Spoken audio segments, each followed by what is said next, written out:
I would like to invite our next speaker for today is Dr. Manas Panigari, who is a senior consultant neurosurgeon at KIPS Hospital, Hyderabad. Dr. Panigari is going to share some important knowledge of the various complications we can incur during the surgery and the steps to avoid that. Now I would like to invite Dr. Panigari to talk on the session, please. Thank you, Dr. Rakesh, and thank Dr. Sanjay, Dr. Anant, and Dr. Jayesh for organizing this symposium. Everything is running in time and so well organized. Uh, my job is to tell on complications and avoidance.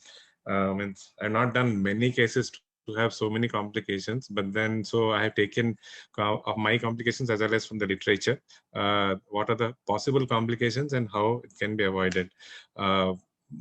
Many of my slides have been already spoken by Dr. Anant and Umesh, so there'll be some repetition. As Dr. Anand said that means the anteriorly there are basically three approaches. One is A-leaf and X-leaf and O-leaf. Because you had a lot of complications with A-leaf, a lot of vascular complications with A-leaf, and retrograde ejaculation with A-leaf, people thought X-leaf or D-leaf is better. But D-leaf, as Dr. Anant was telling, one has to go through the psoas or through the psoas muscle. Then there's a potential chance of damaging the lumbosacral plexus. As one works through the psoas muscle, the lumbosacral plexus damaged, the chances of weakness is high. And then in these cases, one has to do neuro monitoring. So to overcome this complication, people started doing O-leaf. Here in O-leaf, we don't have to do neuro monitoring. It's not mandatory because that is the advantage over X-leaf or D-leaf. Some people use neurography as an alternative to find out where to avoid dissecting. Means in the upper part, L2 to L4 is not a problem, but when one comes down, the lumbosacral plexus overlaps on the posterior half of the body. So sometimes it's difficult. It's not a mandatory to do neurography, as Dr. Srikanth told. It is just to have an idea that how is the anatomical orientation. If you divide the body of the lumbar into 4 segments, each 25%, in the L2, L3, L4, the posterior 50% has the most of the lumbar plexus, but when it comes down, even the anterior part has the part of the lumbosacral plexus. Then it becomes a little tricky. That is why one people avoid doing L5S1 only. So till L4-5 it's okay, but when one has to resect or displace the anterior border of the psoas at L5, there's a chance that there can be some weakness or because of nerve damage. So basically, the two people have divided the body into Morris Jones 1, 2, 3, 4, and 1, 2 is safe to work, and 3 has the psoas muscle and with the lumbosacral plexus. Most of the time, zone 3 and zone 4 has 90% of the time the lumbosacral plexus and it differs between right and left. But most of the time we work on the left side, so one has to know that 90% one has to work in the front half of the front 50%. Now, Dakar also divided the similar way that the anterior half of the body is most safe. Whether we do an A-leaf or O-leaf, it's always better to work in the anterior half. But be caution is in L5, the anterior half also is not very safe. Like the anterior zone only is safe. To overcome all this, O-leaf has the advantage, but then in the lower part, one has to be careful. Now, it's not that O-leaf doesn't have complications. There has been a lot of publication on complications since 1997. It has been promoted. You can see here over a period of time, people have published their complications, but then it is quite less compared to the other anterior approaches. The intraoperative complications is almost 1.5%, and the post-operative is 9 to 10%. Fortunately, these post-op complications are not persistent. They usually are transitory, and they have relief within 30 days. And most of the time, the most commonest complication is hypoesthesia due to damage of hypogastric or ilioinguinal nerve, as Dr. Anant was explaining. In addition to the other common complication is vascular injury. I'll be explaining how to avoid and what are the causes of vascular injury, and the nerve damage, as I explained. There can be contralateral nerve root injury also, and sympathetic chain injury. The sympathetic chain has to be avoided because many times if it's damaged, people complain of change of the temperature. They'll be they keep on, one of my patient kept on complaining of increased temperature in the site of surgery. So sympathetic chain has to be saved. All the nerves has to be saved. The vessels also has to be saved. This anatomy has already been explained that the genitofemoral is on the psoas, and you have the ureter here, you have the sympathetic chain, and you have the segmental vessels. Vascular injury is not very common. It is 2% incident. To avoid that, as Dr. Srikanth told, one has to look at the MRI. The distance between the anterior border of the psoas to the aorta should be minimum 1 centimeter. But then if it's less, as he was explaining, one can do a CT scan in the lateral decubitus position and then see whether the space can be increased or not. If it's less than 1 centimeter, and if you still want to do OLIF, one can do a CT scan with the lateral decubitus position, and can see here that the distance increased to so that one can decide whether to do it or not. We'll also do plan the skin incision depending on the lateral decubitus position, but we have been doing with the fluoroscopy, mark the disc space, and then do the incision anterior to the disc space obliquely. To avoid, the commonest cause of bleeding is damage to the segmental artery or vein, the vascular bleeding. But fortunately, if one knows the anatomy, one can avoid damage, because most of the time the segmental artery remains in the upper part of the body. So, so when one places the pin, it is easy to place the pin in the lower, in the upper body on the lower side, but one has to probably avoid putting the pin on the lower side, and especially at L5. As you can see here, also the second distinct, that always is better because this area has no vessels, so one can usually place the pin, upper pin.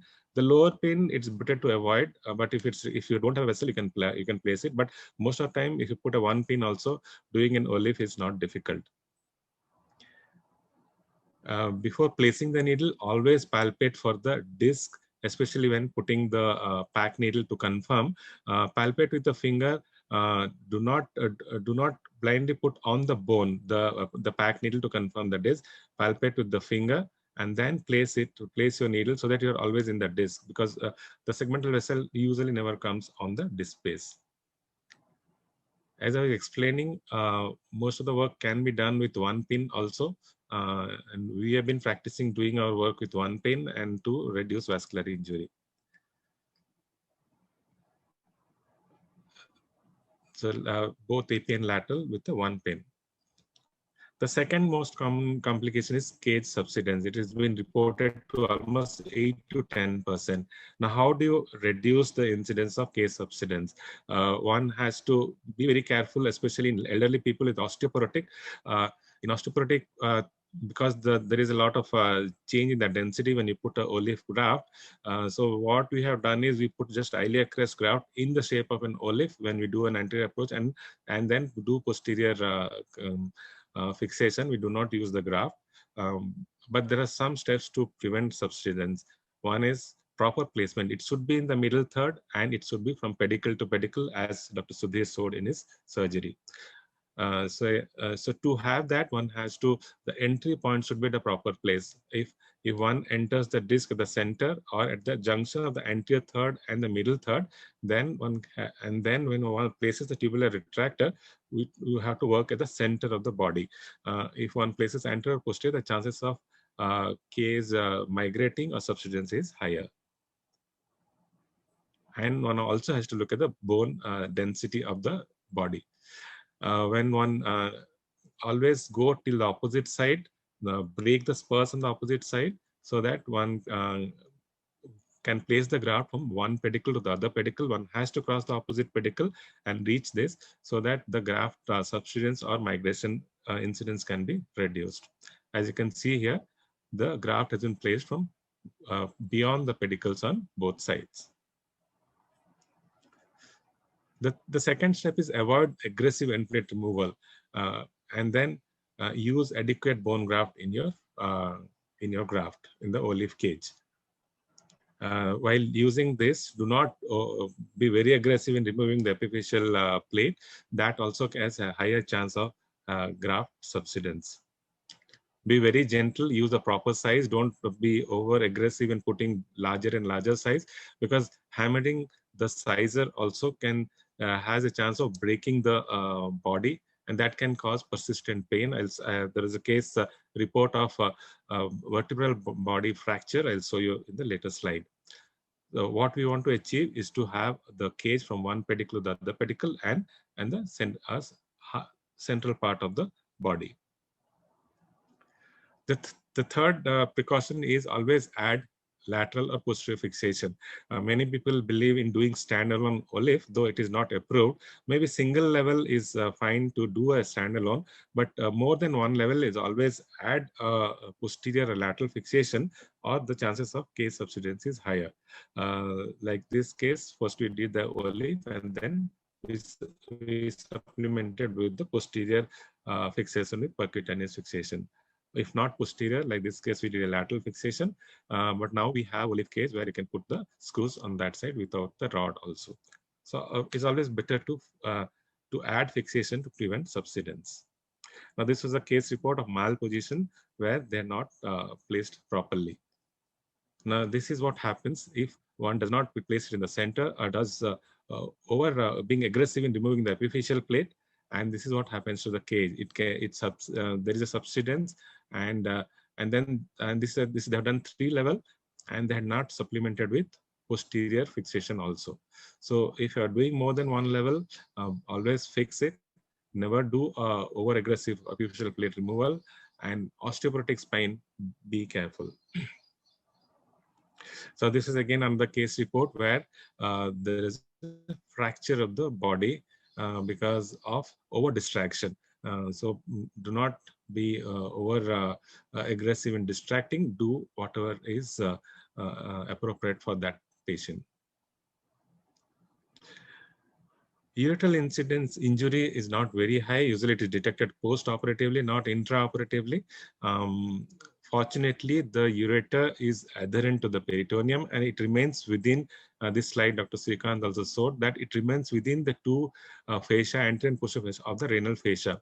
So if one does reflects the peritoneum, then normally one does not damage the ureter. So if you don't look for the ureter, you will not damage. If you look for ureter, there is a chance of damage. So reflect the peritoneum along with the ureter, the chances of ureteral damage will be less. Sympathetic chain injury also is less than 1 to 2% as reported in literature. Usually they complain of differential temperature in legs if damaged. The sympathetic chain normally lies in the anterior third of the body. So as Dr. Ananth also has stressed, that is better to place the tubular retractor behind the sympathetic chain to avoid damage, because the sympathetic chain is the anterior third of the body. So always place the tubular retractor behind the sympathetic chain, in between the psoas and the sympathetic chain, to prevent damage to the sympathetic chain. The one more complication, which is only case reports, is contralateral nerve root injury. We work Olive, it is actually obliquely placed, but when we place the cage, it is transversely along along this. So many times you have to shift the reflect, take the enter part of the psoas to get the angle. With this, there are chances that you can damage some lumbosacral plexus, especially at L4, 5.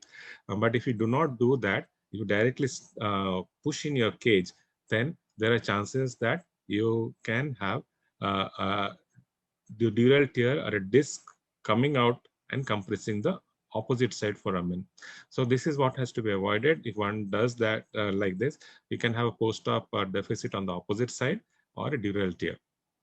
So always place the cage in the center, and the trajectory should be in the proper plane. The weakness is not all the time because of a nerve injury. It can be because of psoas muscle injury or a psoas hematoma. So hemostasis has to be achieved properly. Do not damage the psoas muscle, and always remember this anatomy of the lumbosacral plexus on the segments of the vertebral body. The most irritating complication is post-op numbness and paresthesia. It's quite high, almost 10%, but fortunately they are temporary. So attempt is to preserve all the nerves, avoid excessive flexion while positioning the patient, because that can cause neuropraxia, and if it develops also, reassure the patient, treat symptomatically. Most of the time they recover. The last complication is radiation dose to the patient and staff. As many times you have to use this fluoroscopy. All the time we think of only the radiation to us, like patient and the staff, to the doctor around. But then there's a radiation dose also to the patient, especially the young patients. So one has to also think of the number of shots which can be used. So people have started, we have not done navigation guided only, where you can do do with the OARM. We have the OARM, but they are not used. And then do everything with navigation guided, probably it reduces the radiation dose to the patient and to the hospital staff. And this is the meta-analysis, the pooled data. So which I already explained, of 1400 cases of OLIF with the complication rate, which I have already explained. In conclusion, OLIF is a minimal invasive procedure. It has lesser complication compared to other anterior procedures, and long-term follow-up has a similar, the pain relief is similar to the other OLIF procedures with lesser morbidity. Thank you for your attention.